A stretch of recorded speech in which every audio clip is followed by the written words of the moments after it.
Meu nome é Natalie Reynolds e, aos 32 anos, nunca pensei que me pegaria sorrindo ao saber que meu irmão mais novo, Aaron, havia sido preso.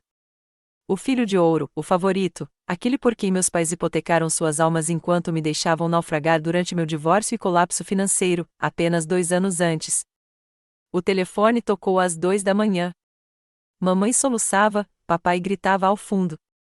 Eles precisavam da minha expertise jurídica, do meu dinheiro, da minha ajuda. Depois de uma vida inteira sendo a segunda melhor opção, a situação finalmente havia se invertido. Antes de contar como respondi ao apelo desesperado dos meus pais por ajuda, reserve um segundo para se inscrever e comentar de onde você está assistindo. Acredite, o que aconteceu depois mudou tudo na nossa dinâmica familiar para sempre. Crescendo no subúrbio de Boston, éramos a família americana perfeita, pelo menos por fora. Meu pai, William, trabalhava como administrador de hospital, e minha mãe, Catherine, lecionava para a terceira série na escola primária local. Morávamos em uma linda casa em estilo colonial com um quintal amplo, passávamos as férias de verão em Cape Cod e íamos à igreja todos os domingos. Meus álbuns de fotos da infância mostram uma garotinha sorridente, de Maria Chiquinha e um sorriso banguela. Mas as fotos contam apenas a história que seus donos querem preservar. Desde as minhas primeiras lembranças, meus pais estabeleceram expectativas incrivelmente altas.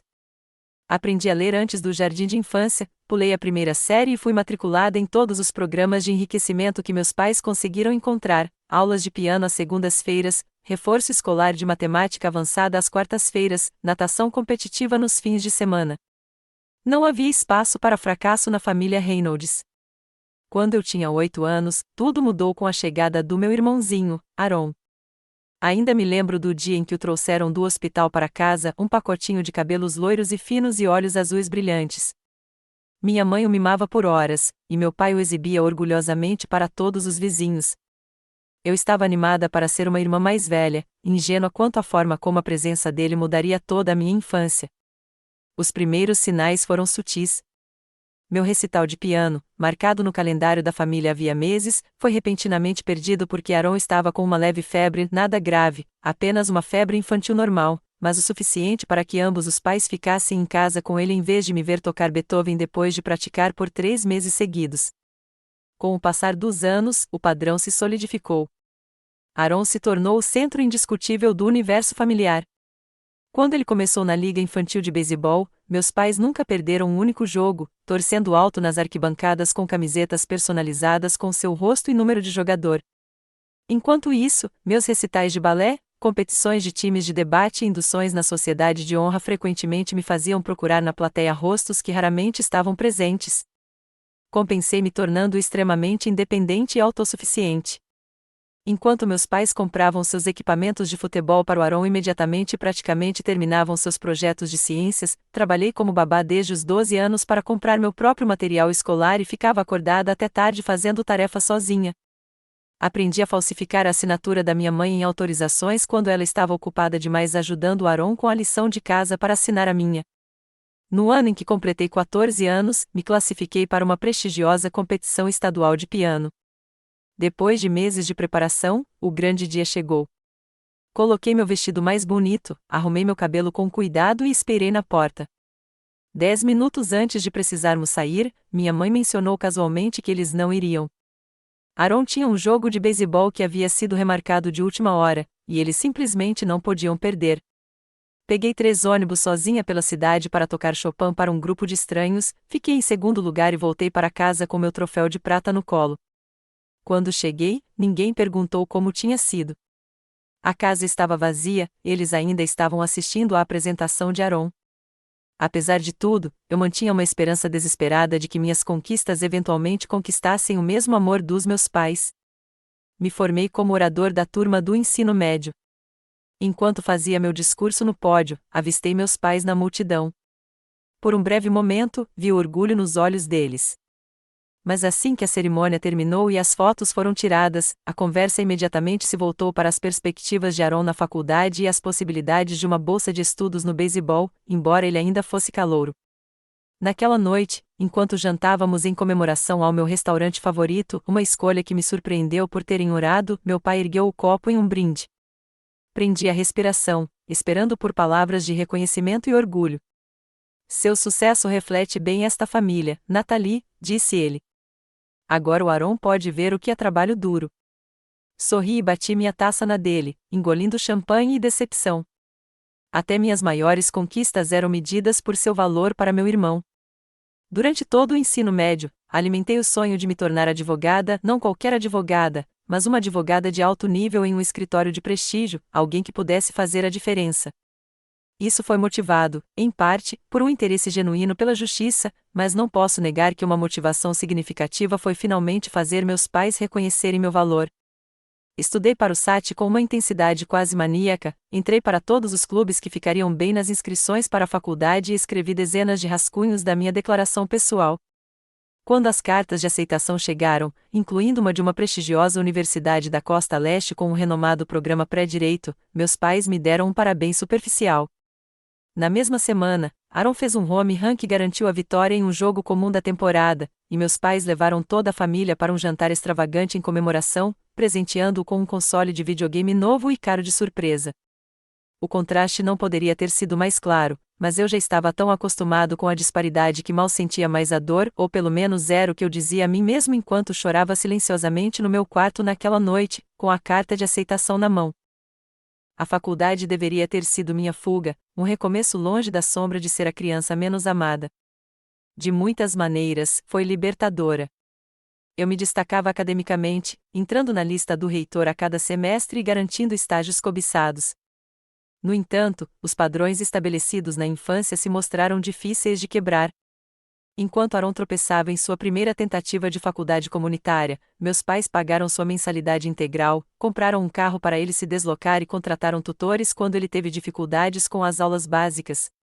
Enquanto isso, eles me informaram que só poderiam contribuir com uma pequena quantia para minha educação. Eu entendo que a mensalidade é cara, explicou meu pai por telefone. Mas você é inteligente o suficiente para descobrir. Você sempre foi tão independente.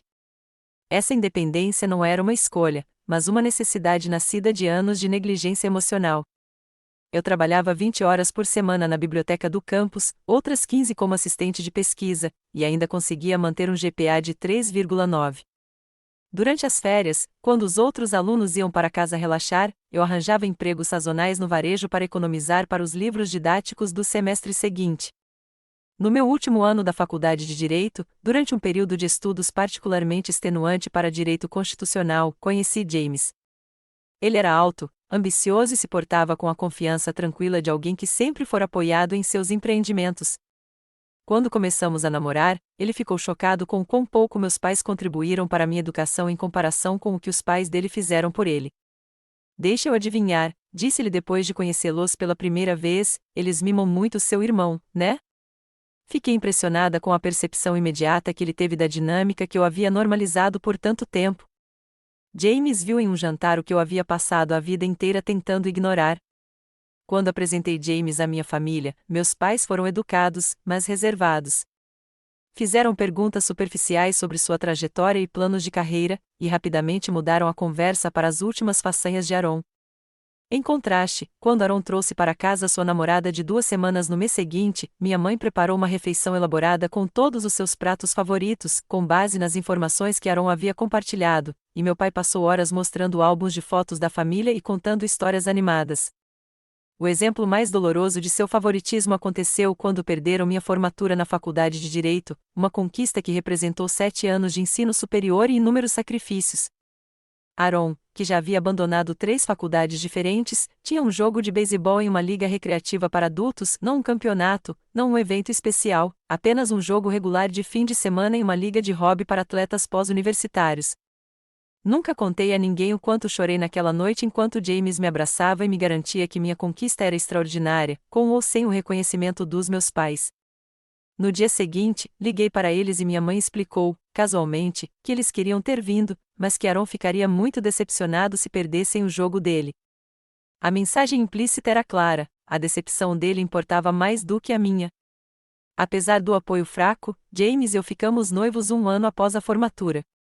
Quando começamos a planejar o casamento, novas tensões surgiram. Meus pais contribuíram com uma fração do que podiam, mas tentaram controlar todas as decisões, desde a lista de convidados até o cardápio. Quando escolhi um local que eles consideraram caro demais, minha mãe comentou: "Bem, se você tivesse escolhido uma carreira mais prática, como a docência, não teria toda essa dívida estudantil limitando suas opções." A ironia de terem financiado integralmente as tentativas frustradas de Aaron de se formar em áreas pelas quais ele havia perdido o interesse depois de um semestre aparentemente não foi percebida. Tivemos um casamento pequeno, mas lindo, com a família calorosa e solidária de James compensando a ausência emocional da minha. Meus pais compareceram, é claro, mantendo as aparências como sempre. Posaram para fotos, fizeram discursos apropriados e depois reclamaram da seleção limitada no bar e do clima quente fora de época, o que tornou a cerimônia ao ar livre desconfortável. Após o casamento, James e eu nos estabelecemos em Boston. Consegui um emprego em um escritório de médio porte especializado em direito empresarial, trabalhando horas extenuantes para consolidar minha carreira. Compramos um pequeno apartamento, adotamos um gato chamado Juches e criamos uma vida que parecia um refúgio da desigualdade emocional da minha infância. Eu ligava para meus pais todos os domingos, fazia visitas nos principais feriados e enviava presentes atenciosos em aniversários e datas comemorativas. No entanto, cada interação me deixava emocionalmente esgotada, pois as conversas inevitavelmente giravam em torno dos últimos empreendimentos de Aaron, seus relacionamentos ou das preocupações dos meus pais sobre o rumo que ele tomaria na vida.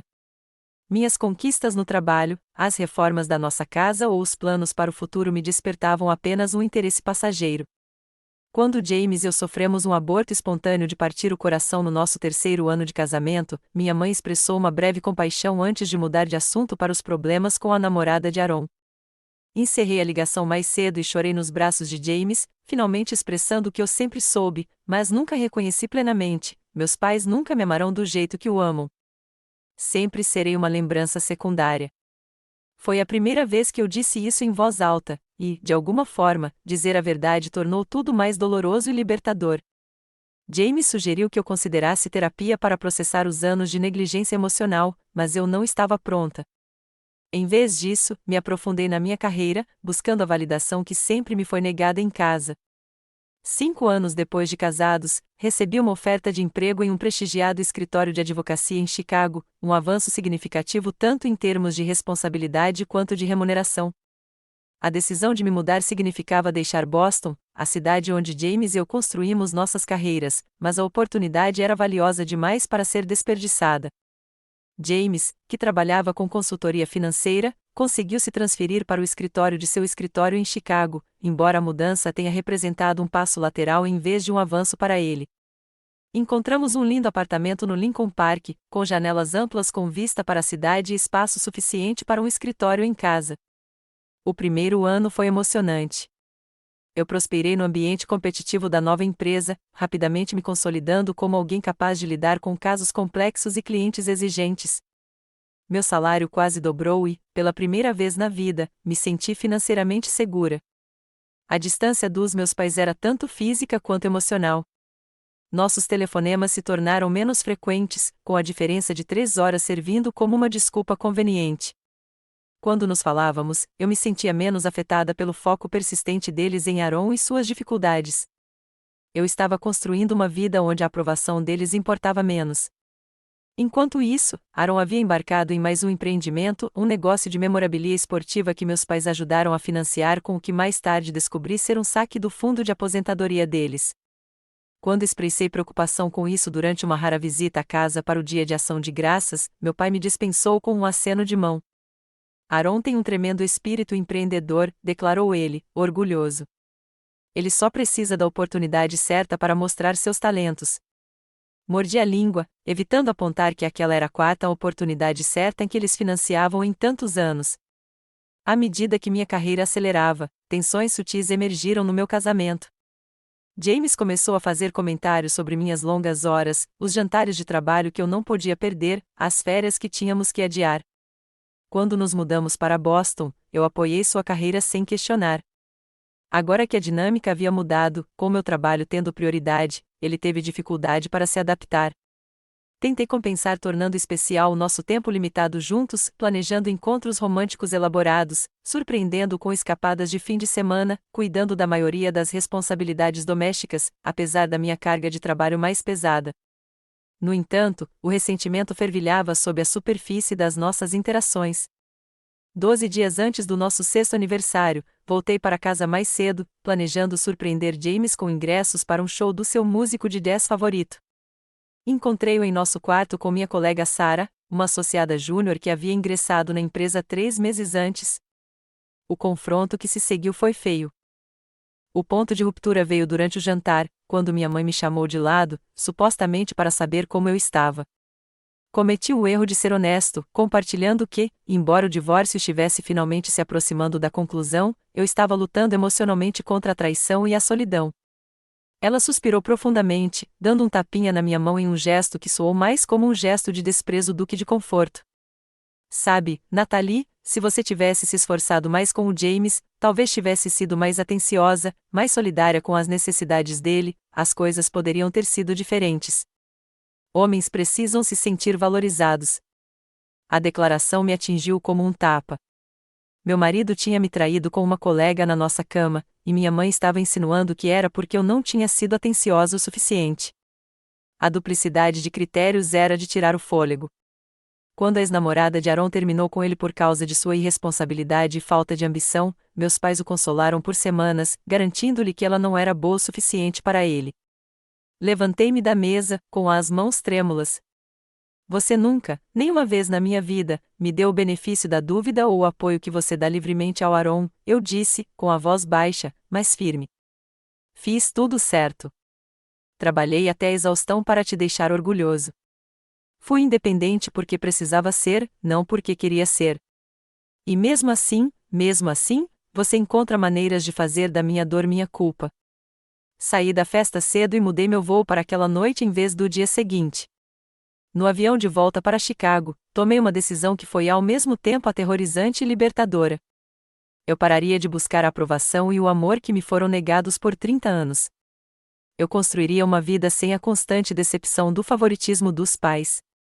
Eu efetivamente me divorciaria dos meus pais, assim como me divorciei de James. Nos meses seguintes, recusei ligações de casa, enviei respostas curtas a mensagens de texto e inventei desculpas para evitar visitas. Enviei cartões em aniversários e feriados apropriados, mantendo o mínimo de contato possível para não causar um escândalo familiar. Quando me perguntavam diretamente como eu estava, dava respostas vagas e positivas que, em vez de iniciar a conversa, encerravam. Com o desgaste emocional de buscar a aprovação dos pais removido da minha vida, encontrei uma nova energia para reconstruir. O divórcio foi finalmente resolvido, com James recebendo menos do que havia exigido, mas mais do que merecia. Fiquei com uma dívida significativa, mas também com liberdade e clareza de propósito. Encarei meu trabalho com foco e determinação renovados. Não mais distraído por dramas familiares ou problemas conjugais, dediquei-me a casos complexos, muitas vezes permanecendo no escritório até a equipe de limpeza chegar. Minhas horas faturáveis superaram as metas em 40%, e os sócios seniores começaram a notar.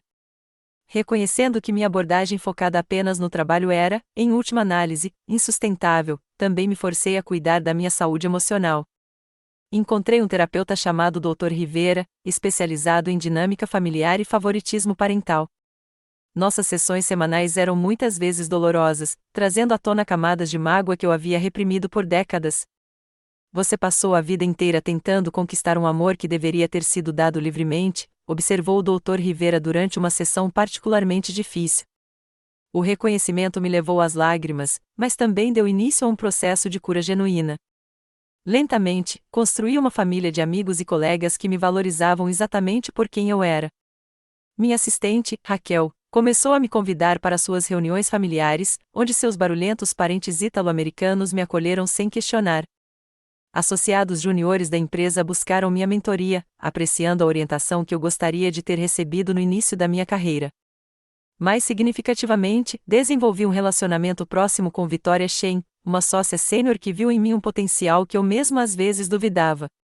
Aos 58 anos, com uma reputação de brilhantismo e honestidade brutal, Victoria se tornou a mentora de que eu sempre precisei. Depois de me observar lidando com um depoimento particularmente desafiador, ela me convidou para um café e ofereceu um feedback sincero sobre meus pontos fortes e fracos. Você tem habilidades analíticas e presença excepcionais no tribunal, disse ela. Mas você age como alguém tentando fugir de algo.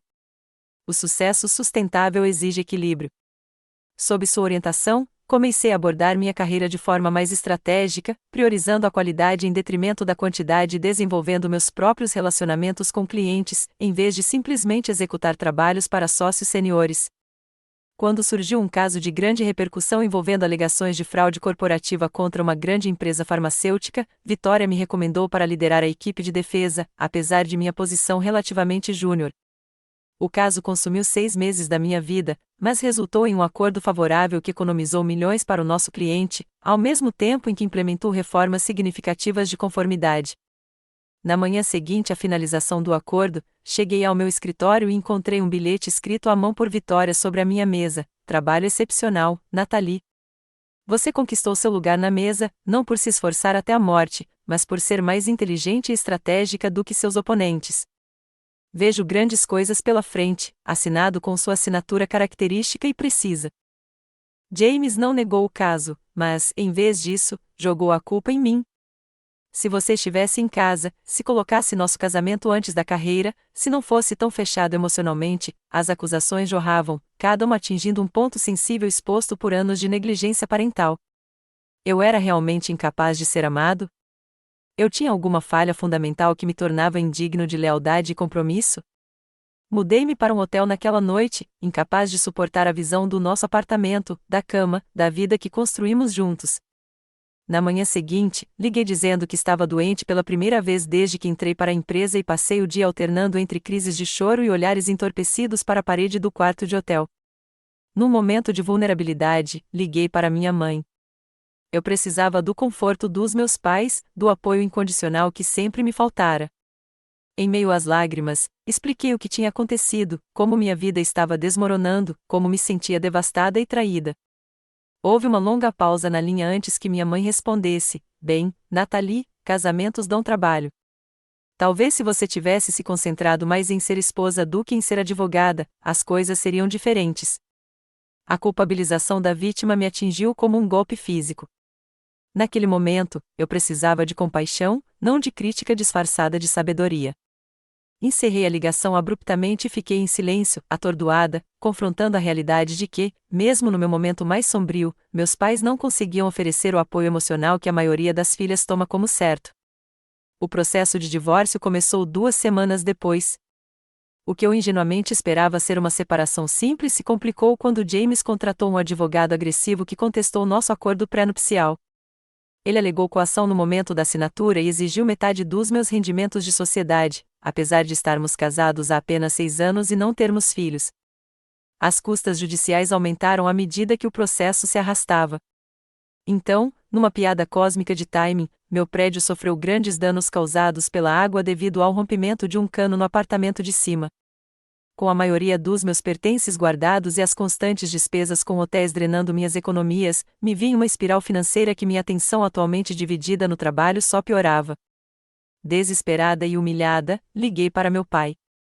Expliquei que precisava de um empréstimo temporário, apenas $15.000, para garantir um novo apartamento e cobrir as despesas de moradia até a resolução do divórcio. Prometi pagar cada centavo com juros. "Sua mãe e eu agora temos uma renda fixa, Nathalie", respondeu ele com um toque de irritação. "Não podemos simplesmente te livrar de problemas que você deveria ter previsto. Você é uma mulher adulta com um bom emprego. Dê um jeito nisso." A conversa me deixou tremendo, com uma mistura de raiva e descrença. 2 dias depois, minha prima Jennifer ligou para colocar o papo em dia e mencionou casualmente que meus pais tinham acabado de dar $50.000 a Aaron para expandir seu negócio em dificuldades. Agradeci a ligação e joguei meu celular contra a parede do quarto de hotel com tanta força que a tela se estilhaçou. Os meses que se seguiram à rejeição dos meus pais foram os mais difíceis da minha vida. O divórcio se arrastou, com James e seu advogado usando todas as táticas possíveis para protelar. Meu foco no trabalho sofreu, colocando em risco minha trajetória de sociedade.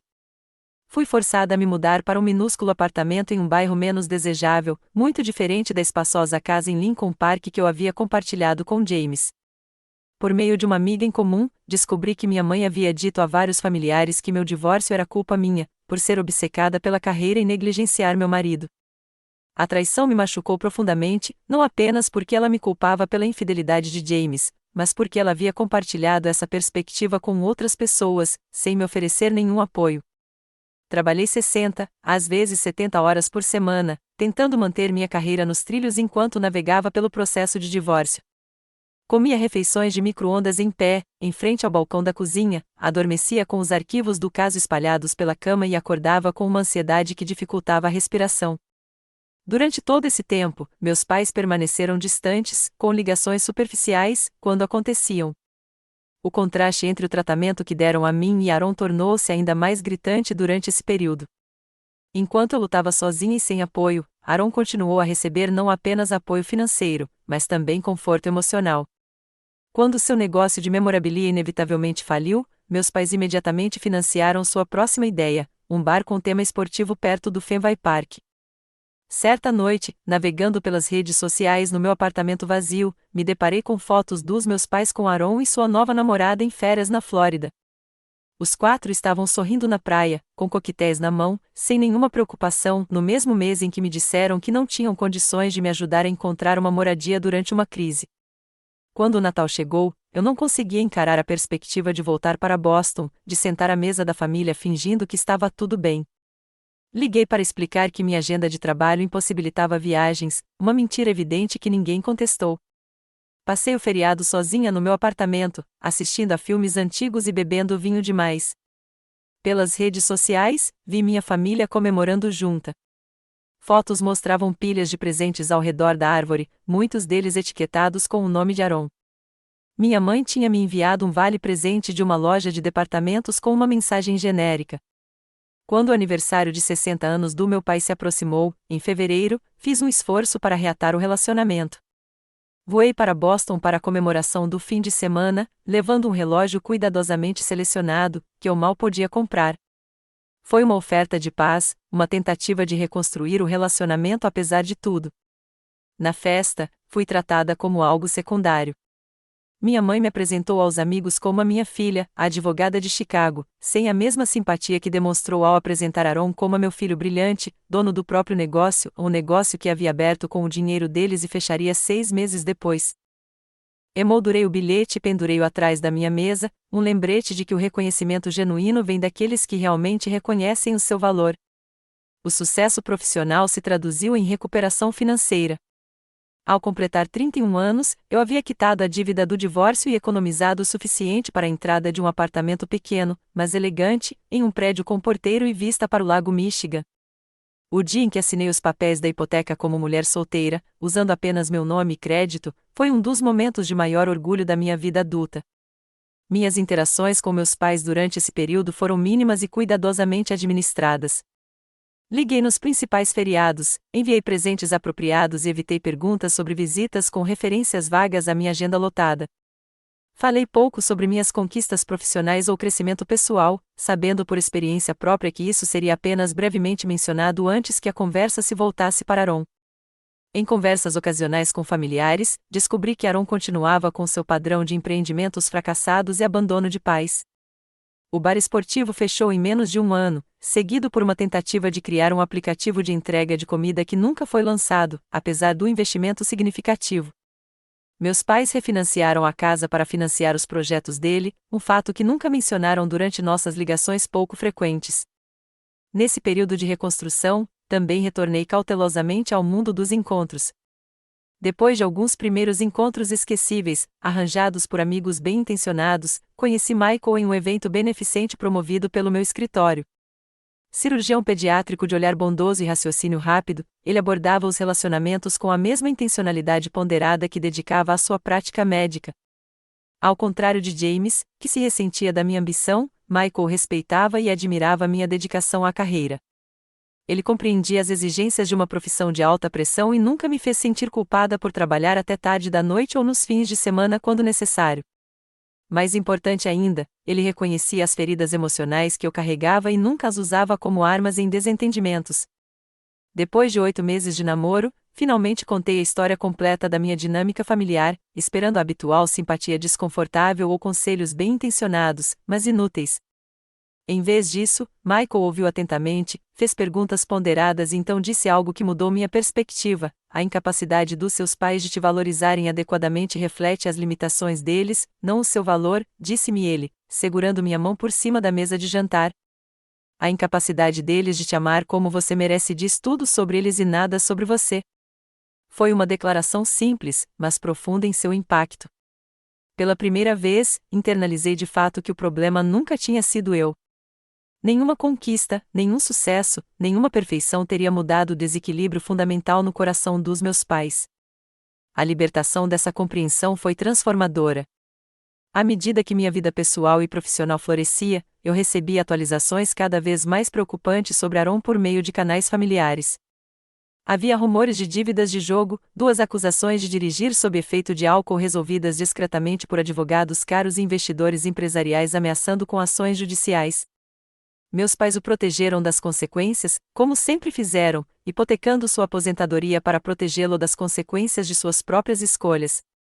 Senti uma mistura complexa de emoções em relação à situação dele, a dor persistente da disparidade na forma como fomos tratados, uma pequena parte vergonhosa de mim que se sentia justificada por seus fracassos e uma preocupação genuína com meu irmão como ser humano. Nunca fomos próximos, a diferença de idade e o favoritismo dos pais criavam um abismo entre nós, mas ele ainda era da família. Certa vez, tentei entrar em contato diretamente, sugerindo um café quando estava em Boston para tratar de um caso. Sua resposta foi indiferente, claramente influenciada pela narrativa que nossos pais haviam construído sobre minha distância da família. Não insisti mais, aceitando que alguns relacionamentos talvez nunca sejam o que gostaríamos. Aos 32 anos, eu havia criado uma vida autêntica e gratificante. Tinha amigos próximos, um relacionamento baseado em respeito mútuo e afeto genuíno, e uma trajetória profissional que superava até mesmo meus objetivos ambiciosos. Eu havia me conformado com a realidade da minha situação familiar, estabelecendo limites que protegiam meu bem-estar emocional, mantendo o mínimo de contato. Eu acreditava que finalmente havia me libertado da disfunção da minha infância, que havia superado a mágoa e a decepção. Eu estava enganada.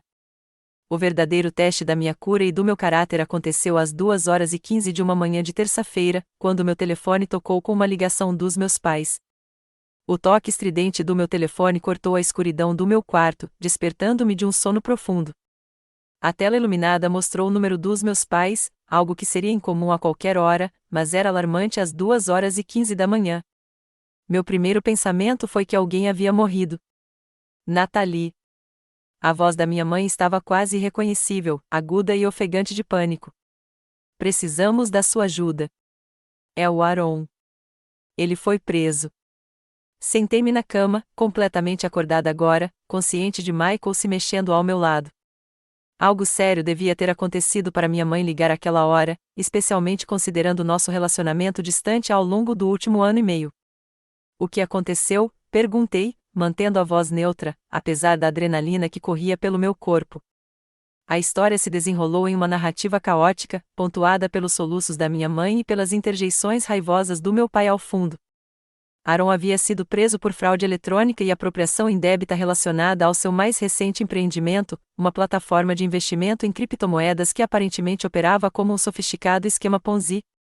As autoridades alegaram que ele havia fraudado investidores em quase 2 milhões de dólares. Ele precisa de um advogado, Nathalie, um bom advogado. Seu pai e eu pagamos a fiança dele com a nossa casa, mas precisamos de ajuda com os honorários advocatícios. Você trabalha naquele escritório grande. Você deve conhecer pessoas. Você precisa nos ajudar. O desespero na voz da minha mãe era palpável. E por um instante, senti um lampejo da velha e conhecida resposta, a necessidade arraigada de resolver problemas e obter aprovação. Mas, junto com isso, surgiu uma onda de lembranças amargas, às vezes em que precisei de ajuda e me disseram para descobrir sozinha, a desconsideração da minha dor durante o divórcio, as décadas de favoritismo que moldaram minha infância e o início da vida adulta. Eu conseguia imaginá-los claramente em sua casa em Boston, minha mãe em seu hobby florido, meu pai andando de um lado para o outro de chinelos, o mundo deles desmoronando ao redor enquanto o menino dourado finalmente enfrentava consequências das quais eles não podiam protegê-lo. Pela primeira vez, eles precisavam mais de mim do que eu deles. Preciso saber mais detalhes antes de poder dar qualquer conselho, disse eu, cautelosamente, o treinamento profissional se impondo apesar da complexidade emocional da situação. Qual é o valor da fiança? Quais são exatamente as acusações? Quem o representa atualmente? À medida que respondiam às minhas perguntas, um quadro mais claro emergia, cada detalhe mais contundente que o anterior.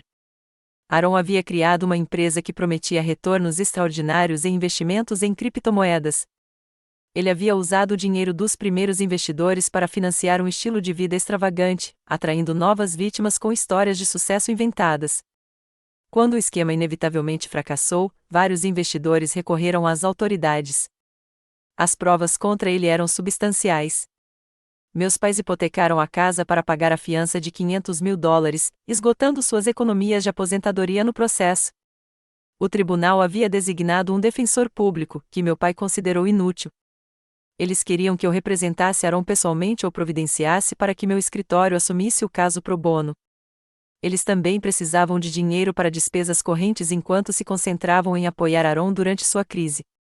Natalie, você precisa entender, seu pai está com dores no peito por causa do estresse, disse minha mãe, com a voz assumindo o tom manipulador que eu conhecia da infância. Ainda somos seus pais, não importa quais desentendimentos tenhamos tido. Família ajuda família. A declaração soou como uma piada cruel, dada a nossa história. Onde estava essa lealdade familiar quando eu precisava dela? A hipocrisia era de tirar o fôlego. Preciso pensar sobre isso, respondi, com a voz mais firme do que me sentia. É madrugada e é muita coisa para processar. Ligo para você amanhã, depois de ter um tempo para considerar as opções. Minha mãe começou a protestar, mas encerrei a ligação com um adeus firme. Sentei-me na escuridão do meu quarto, com o telefone ainda na mão, as emoções à flor da pele. Michael acendeu o abajur e observou meu rosto com preocupação. Emergência familiar? Perguntou ele gentilmente. Ri, um som curto e amargo. Emergência familiar por hipocrisia é mais preciso. Relembrei a conversa, a situação com Aaron e as décadas de contexto que tornaram aquela ligação no meio da noite tão irônica. O que você está pensando em fazer? Perguntou Michael quando terminei, sem oferecer conselhos, mas criando espaço para que eu processasse meus pensamentos. Meu primeiro instinto é dizer a eles para descobrirem sozinhos, admiti, para usar as mesmas palavras que eles. Eles me abandonaram durante o pior período da minha vida e agora esperam que eu corra e salve o filho precioso deles.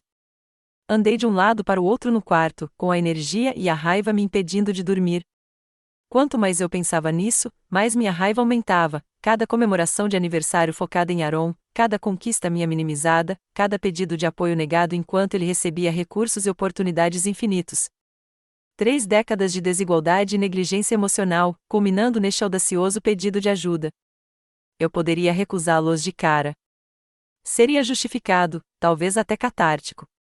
Imaginei a satisfação de dizer não, de permitir que experimentassem o mesmo abandono que me infligiram.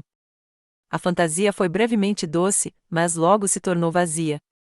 Ou eu poderia ajudar incondicionalmente, voltar ao padrão familiar de tentar conquistar o amor por meio de sacrifício e dedicação, assumir o caso de Aaron, assinar cheques para cobrir as despesas dele, ser a filha obediente apesar de tudo. A ideia me embrulhou o estômago. Nenhuma das opções parecia certa. Nenhuma delas refletia a pessoa que eu tanto havia me esforçado para me tornar. Passei o resto da noite debatendo-me com a decisão, ponderando entre justiça e misericórdia, limites e compaixão. Quando amanheceu, liguei para a doutora Rivera e marquei uma consulta de emergência durante meu horário de almoço. Eles a colocaram em uma posição impossível, observou ela depois que expliquei a situação. Mas esta também é uma oportunidade de estabelecer uma nova dinâmica, baseada na honestidade e em limites apropriados, em vez de ressentimento e capitulação. Discutimos possíveis abordagens, as implicações psicológicas de diferentes respostas e como limites saudáveis poderiam ser definidos nessa situação específica. Ao final da sessão, eu havia formulado um plano que orava tanto minha história quanto minha cura. Naquela noite, liguei de volta para meus pais. Michael sentou-se ao meu lado no sofá, um apoio silencioso enquanto eu conduzia aquela conversa crucial. Pensei bastante na sua situação, comecei quando meu pai respondeu. Estou disposto a ajudar, mas precisamos deixar claro como será essa ajuda e o que ela exigirá de todos nós. Houve uma pausa antes que meu pai respondesse, com a voz cautelosa. O que exatamente você quer dizer?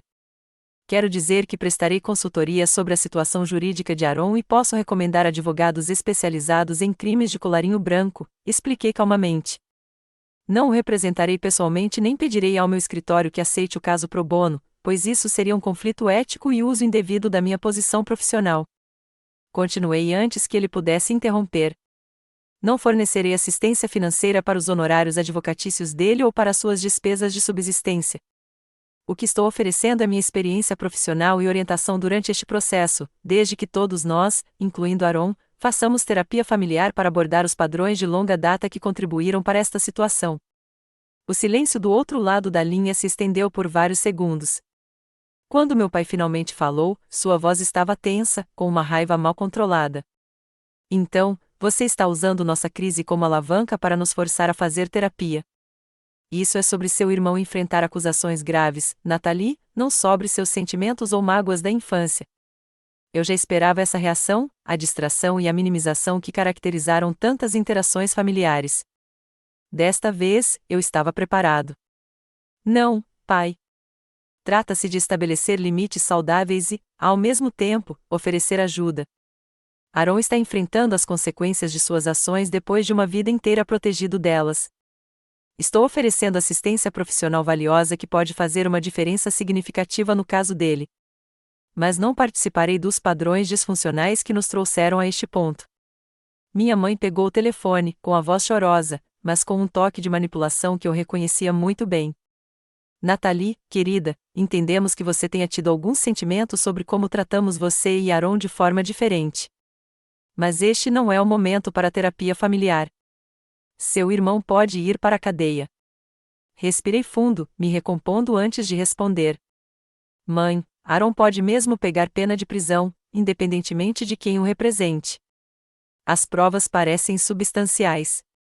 O que estou oferecendo é ajuda para navegar em uma situação jurídica difícil, ao mesmo tempo em que abordo a dinâmica familiar que permitiu esse comportamento por anos. Esses são os meus termos. Você pode aceitá-los ou procurar ajuda em outro lugar. Seguiu-se outro longo silêncio. Eu quase conseguia ouvir a comunicação silenciosa, os olhares trocados, o cálculo silencioso das opções. Finalmente, meu pai voltou ao telefone. Vamos considerar sua oferta, disse ele, rigidamente. Enquanto isso, você poderia pelo menos enviar informações sobre advogados que possam assumir o caso de Aaron? Concordei em enviar um e-mail para uma lista de advogados criminais renomados, especializados em crimes financeiros, e encerrei a ligação com a garantia serena de que estaria disponível para discutir os próximos passos quando eles decidissem sobre meus termos. Depois de desligar, encostei-me em Michael, emocionalmente exausta, mas também sentindo uma estranha sensação de paz. Pela primeira vez no meu relacionamento com meus pais, eu havia estabelecido meus limites claramente e me mantido firme diante de suas táticas de manipulação. Isso foi impressionante, disse Michael, beijando o topo da minha cabeça. Como você está se sentindo? Apavorada, admiti, e triste, de certa forma, aliviada, tudo ao mesmo tempo. Nos dias seguintes, enviei a lista prometida de advogados e esperei. Passaram-se 3 dias sem contato, depois 4, depois uma semana. Eu sabia que eles estavam testando minha determinação, esperando que eu cedesse e oferecesse ajuda incondicional, como sempre fizeram. 9 dias depois do nosso telefonema, minha mãe entrou em contato comigo novamente. Sua voz estava contida, o desespero agora tingido de resignação. Gostaríamos de aceitar sua ajuda, disse ela sem preâmbulos, e faremos terapia familiar, se for preciso. Não senti nenhum triunfo com a capitulação deles, apenas um reconhecimento sombrio de que estávamos entrando em território desconhecido em nossa dinâmica familiar.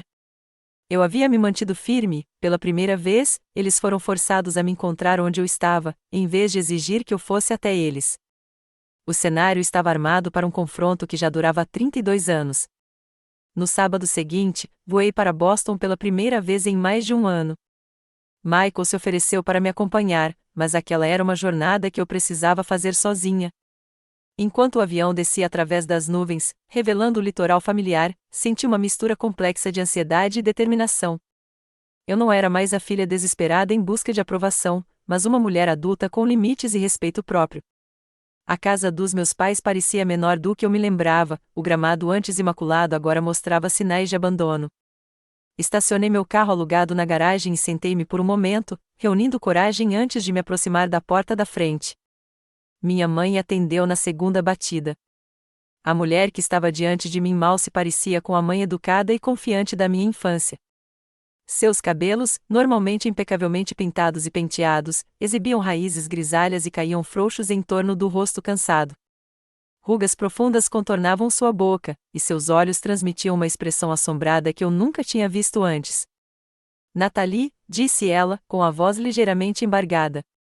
Obrigada por terem vindo. A polidez formal entre nós parecia estranha depois de décadas de uma história complicada. Ela me levou para a sala de estar, onde meu pai esperava. Ele também havia envelhecido dramaticamente nos meses desde a última vez que o vira.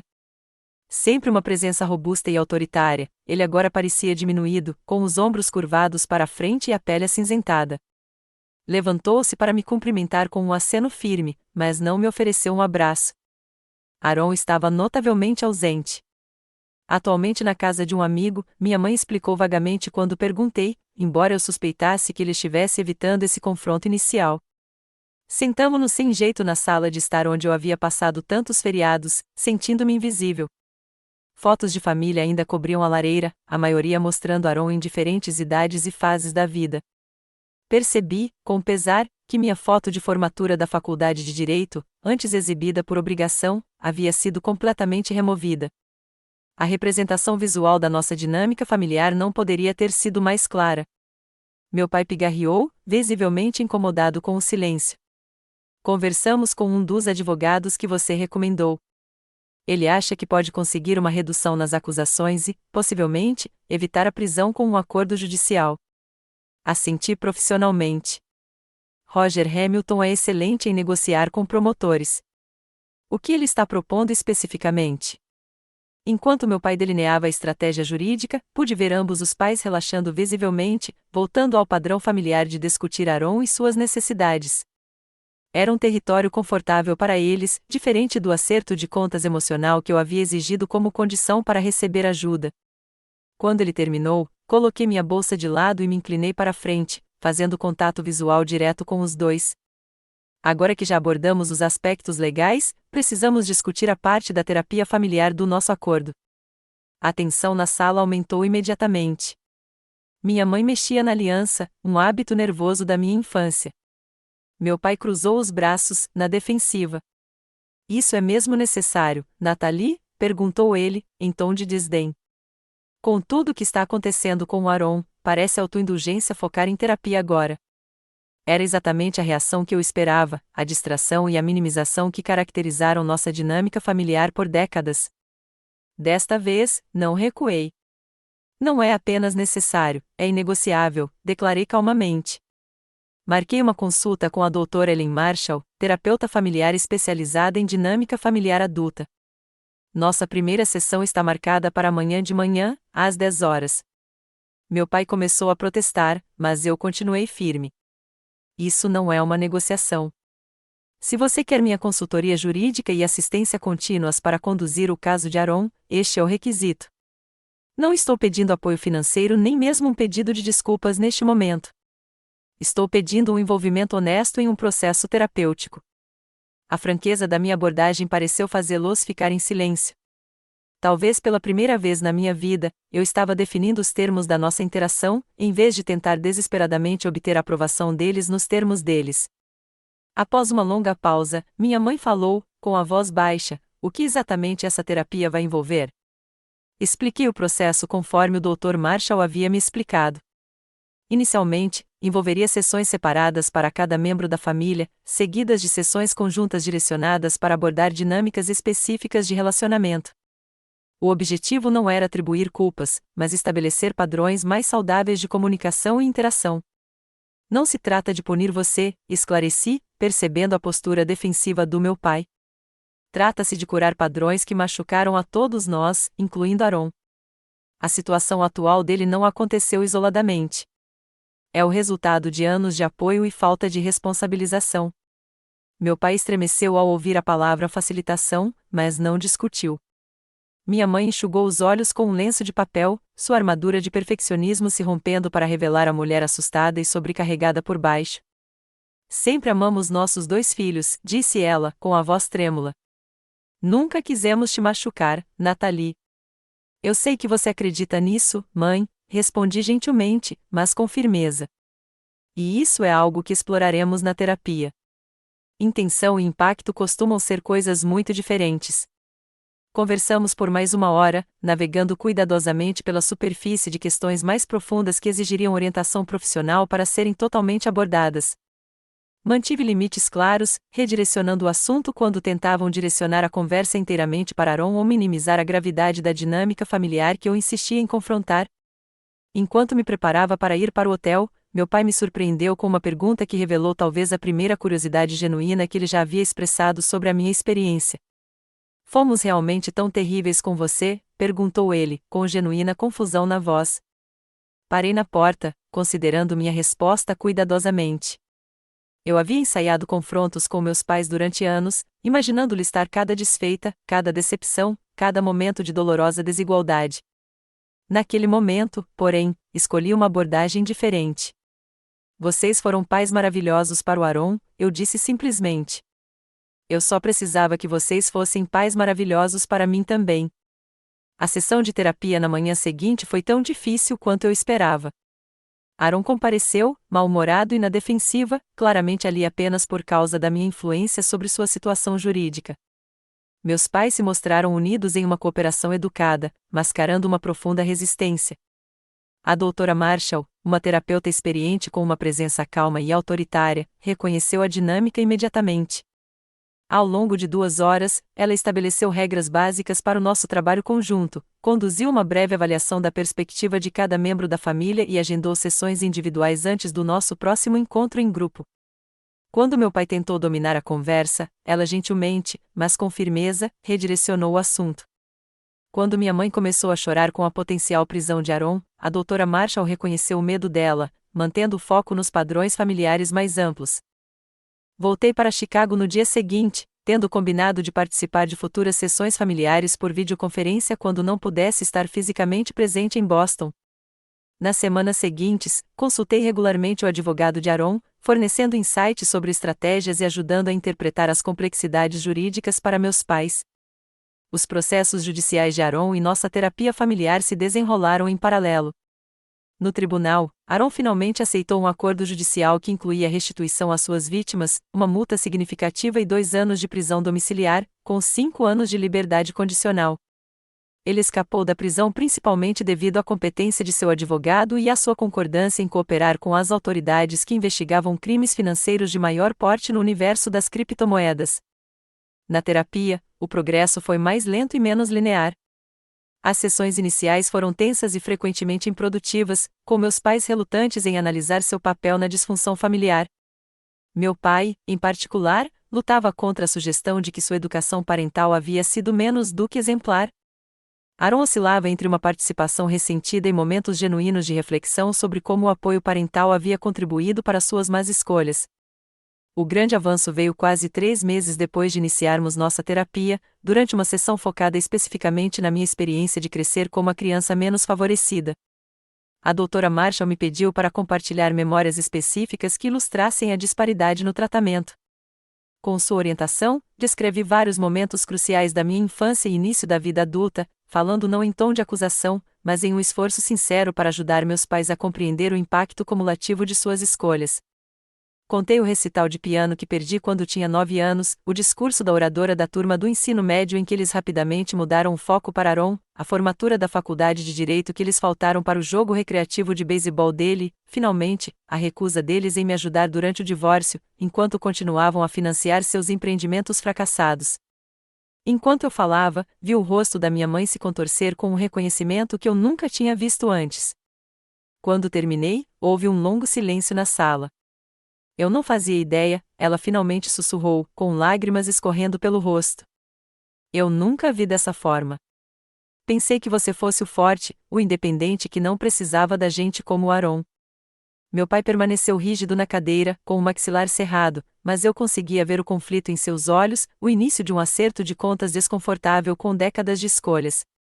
Nas sessões que se seguiram, iniciamos o doloroso processo de reconstruir nosso relacionamento em termos mais honestos. Houve contratempos e momentos difíceis. Meu pai saiu furioso de uma sessão particularmente desafiadora quando o Dr. Marshall o pressionou sobre suas diferentes expectativas em relação ao filho e à filha. Aaron faltou a várias consultas quando a discussão se tornou muito pessoal e conflituosa. No entanto, lenta e gradualmente, a mudança começou a se enraizar. Minha mãe me ligou diretamente, não para falar sobre Aaron, mas para perguntar sobre meu trabalho, meu relacionamento com Michael, minha vida em Chicago. Meu pai, após semanas de resistência, finalmente cedeu durante uma sessão individual com o Dr. Marshall. Na nossa próxima reunião familiar, ele se dirigiu a mim diretamente, com lágrimas nos olhos. Eu estava errado, Nathalie, disse ele, com a voz trêmula. Eu dizia a mim mesmo que estava sendo um bom pai porque te sustentava materialmente, porque te incentivava a se superar. Mas falhei em te dar o que toda criança merece, amor e apoio incondicional. Eu falhei com você e lamento profundamente. O pedido de desculpas não foi uma solução mágica para décadas de sofrimento, mas foi um começo, uma base sobre a qual poderíamos construir algo novo, se quiséssemos. 6 meses após a prisão de Aaron, Michael me pediu em casamento durante uma viagem de fim de semana ao Lago Genebra. Quando liguei para contar a novidade aos meus pais, minha mãe fez perguntas atenciosas sobre nossos planos e se ofereceu para ajudar no que quiséssemos, sem tentar assumir o controle. Meu pai expressou uma felicidade genuína e, pela primeira vez na minha memória, um orgulho por mim que não foi comparado ou ofuscado por Aaron. Planejamos um pequeno casamento para a primavera seguinte. Durante todo o processo de planejamento, meus pais respeitaram nossas escolhas e contribuíram financeiramente sem compromisso. Quando chegou o dia, meu pai me acompanhou até o altar com lágrimas nos olhos. Durante seu brinde na recepção, ele proferiu palavras que eu esperava ouvir a vida inteira. Nathalie sempre foi extraordinária, disse ele, olhando diretamente para mim. Sua inteligência, sua determinação, sua capacidade de perdoar e crescer me fizeram sentir humilde. Tenho mais orgulho de ser seu pai do que palavras podem expressar. Aaron compareceu ao casamento com sua nova namorada, uma mulher pé no chão e direta que parecia esperar responsabilidade dele de uma forma que parceiros anteriores não esperavam. Nosso relacionamento continuou complicado, mas a terapia nos ajudou a começar a nos relacionar como adultos, em vez de competidores pela atenção e pelos recursos dos pais. A jornada de cura da nossa família não foi rápida nem fácil. Houve conversas difíceis, reconhecimentos dolorosos e momentos de recaída em velhos padrões. No entanto, a base honesta que construímos permitiu algo que eu nunca imaginei ser possível: um relacionamento com meus pais baseado no respeito mútuo, em vez da busca por desempenho e aprovação. Não meço mais meu valor pela validação deles. A confiança e o respeito próprio que tanto lutei para desenvolver tornaram-se parte integrante de quem eu sou, independentemente da afirmação externa. E, paradoxalmente, foi somente quando parei de buscar desesperadamente a aprovação deles que um relacionamento mais saudável se tornou possível.